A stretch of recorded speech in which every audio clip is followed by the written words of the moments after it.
journal de 7h sur Europe 1. Christophe Lamar. Bonjour Christophe. Bonjour Dimitri, bonjour à tous.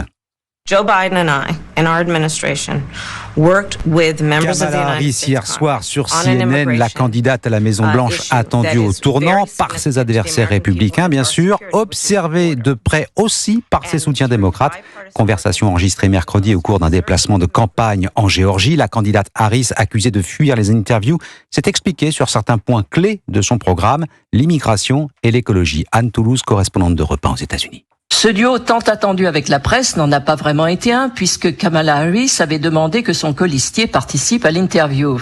La candidate démocrate n'est pas passée par l'épreuve des primaires et l'on attendait ses explications sur le décalage entre ce qu'elle a dit lors d'une campagne qui a tourné court en 2020 et les positions qu'elle a adoptées depuis sa désignation.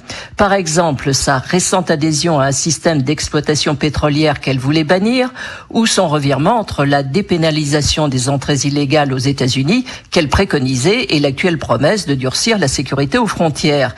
Elle a répété que ses valeurs n'avaient pas changé, mais que ses années à la vice-présidence lui avaient donné une autre perspective. Cette interview vendue comme un tournant de la campagne n'a finalement fait que revisiter le discours que l'on avait entendu à la Convention.